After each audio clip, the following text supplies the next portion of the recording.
I left my husband after he attacked our daughter for coming out, and 2 years later my best friend sat me next to him at her wedding hoping we'd get back together.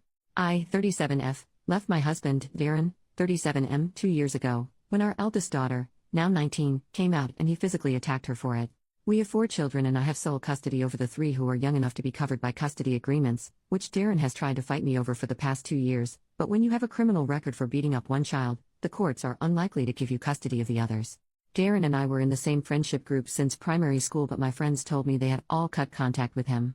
I went to my friend, Rachel's, 37F, wedding, this weekend when I spotted him at the ceremony. Because it's a wedding and an important day for my friend, I chose not to acknowledge his existence.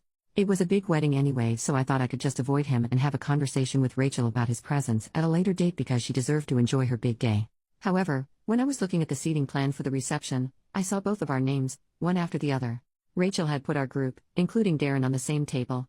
My 2 other friends from this group convinced me to take my seat because we hardly get to see each other anymore, promising that they had no idea why Darren was invited and vowing to make him regret being born if any drama started.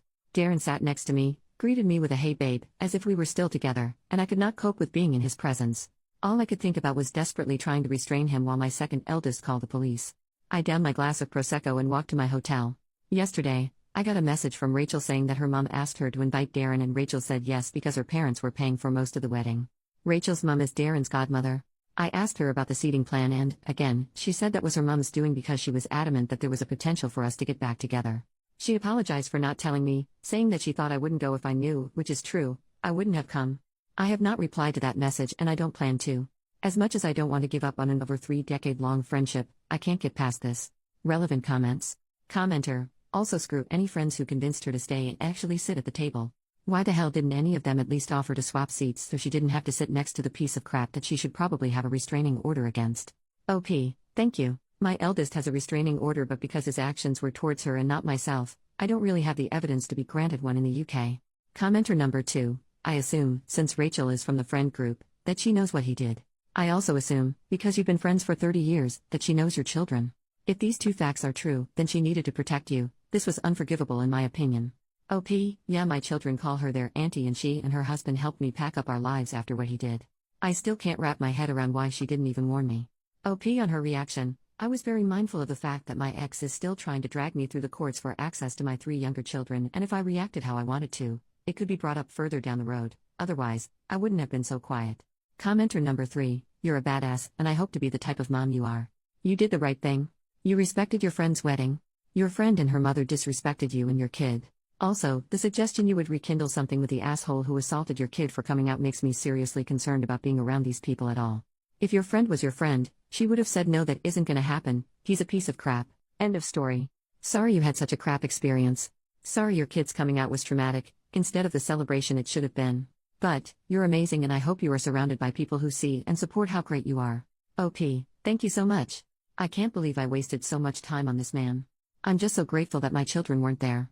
Looking back, I'm thinking that his presence is why they weren't invited. My eldest has a restraining order against him. 7 hours later. Commenter, you might need to warn your oldest of what happened in case your ex-friends try and contact them over you going no contact. OP, we had a conversation with her when I got home and she has blocked Rachel and her husband. Update, the next day, 35 hours later. Thank you to everyone for their support in the comments.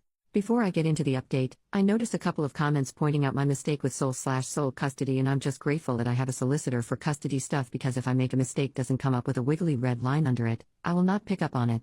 Anyway, I did not reply to Rachel and just blocked her, but her husband called me yesterday. He apologized but then went on about how hard this is for Rachel and how she feels that the day was tainted for her. I told him that how she sees her day is not my responsibility and I ended up blocking him as well. I talked to one of the members of the friend group and he apologized for convincing me to even sit down at the table. He said he thought more about him wanting to have the group back together than how it would affect me. He then told me about how Darren told Rachel's family members who asked where I was that me seeing him reminded him too much about our son who died 2 years ago and I had to leave. He was referring to my daughter, who is a, very much alive, trans woman. Apparently no one in the group attempted to correct him, so I have just removed myself from our group chats and am going to try to make better friends. Also, thank you to the people who wished my daughter well. She wanted me to say that she really appreciates it and she is starting to thrive, despite the mental scarring and tinnitus her sorry excuse for a father gave her. I could not be prouder of how far she has come in her journey and, in September, she will be the first person in my family to go to university. She is taking a page out of the Petty Queen's book and getting her revenge with a life well lived.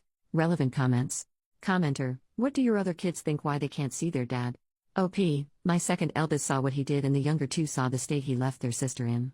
They were 7, 8 and 11 at the time, so they were old enough to be aware of the situation. They do talk about missing having a dad sometimes, but they don't feel safe around him, and my second eldest is petrified of him. Commenter number 2, that's horrifying. I grew up witnessing violence in my home, and that stays with a person. Have you considered counseling for the family? OP, I'm so sorry you had to go through that. They're all in individual therapy through the NHS and their schools, but I will try to get us a referral for family counseling.